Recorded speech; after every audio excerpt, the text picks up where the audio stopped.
అంతన్నారు ఇంతన్నారు, మాకు అవకాశం ఇస్తే డబల్ చేస్తామన్నారు. తీరా అధికారంలోకి వచ్చాక చేతులెత్తేశారు. మాట మార్చి మరో కొత్త మెలిక పెట్టారు. ఇప్పుడు ఏకంగా ఆ స్కీమ్కు ఎగరామం పెడతారన్న చర్చ జరుగుతోంది. ఇంతకీ ఏంటా కథ?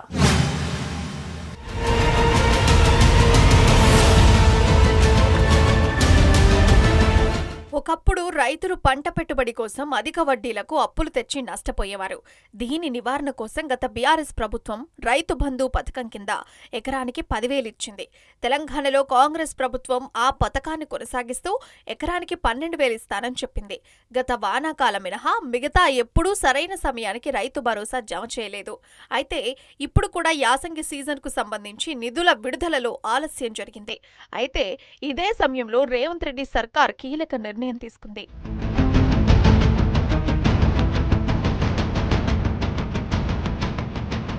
కేవలం పంట సాగు చేస్తున్న భూములకు మాత్రమే రైతు భరోసా అందించేందుకు రేవంత్ రెడ్డి సర్కార్ రెడీ అయింది. ఇందుకోసం సాగు భూములను గుర్తించేందుకు వ్యవసాయ వర్సిటీతో ప్రభుత్వం శాటిలైట్ సర్వే గత కొద్ది నెలలుగా చేస్తోంది. ఈ సర్వే రీసెంట్ గా పూర్తయింది. దానికి అనుగుణంగా ఒక నివేదిక కూడా సిద్ధం చేసినట్టు తెలుస్తోంది.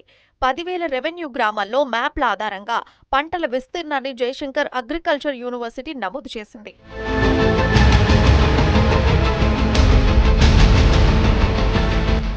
అగ్రికల్చర్ యూనివర్సిటీ నిర్వహించిన సర్వేలో 10% సాగు భూముల్లో పంటలు వేయలేదని తేలింది. దీంతో ఈ భూములకు రైతు భరోసా నిధులను ప్రభుత్వం ఖర్చు చేయనుంది. యాసంగిలో పంట సాగు చేస్తున్న భూములకు మాత్రమే భరోసా నిధులు రైతుల అకౌంట్లో జమ చేయాలని ప్రభుత్వం డిసిషన్ తీసుకుంది. దీంతో పంట సాగు చేయని భూములకు రైతు భరోసా కట్ చేయనుంది. రైతు భరోసా కోసం రైతులందరూ ఎప్పుడెప్పుడు వస్తుందా అని గత కొంతకాలంగా ఎదురుచూస్తున్నారు. కానీ శాటిలైట్ సర్వే పూర్తి కాకపోవడం వల్ల నిధుల జమలో ఆలస్యం జరిగిందని ప్రభుత్వ వర్గాలు చెబుతున్నాయి.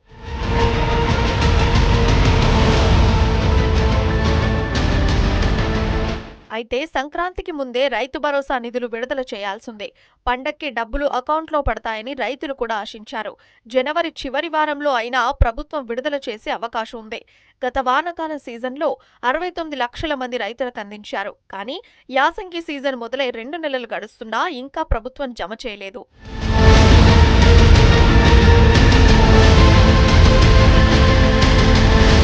మరోవైపు ఇప్పటికే తెలంగాణలో వరి నాట్లు పూర్తయ్యాయి. నాట్ల ఖర్చు మొత్తం రైతులే పెట్టుకున్నారు. దాంతోపాటు యూరియా కష్టాలు రైతులను మరింత నిరాశపరిచాయి. చెప్పులు లైన్లో పెట్టి మరీ యూరియా కోసం కొట్లాడాల్సిన పరిస్థితి ఏర్పడింది. ఫిబ్రవరి 2వ వారంలో ప్రభుత్వం రైతుల బ్యాంకు ఖాతాల్లో రైతు భరోసా డబ్బులు వేస్తామని చెబుతున్నా తమకు నమ్మకం లేదని బహిరంగంగానే చెబుతున్నారు.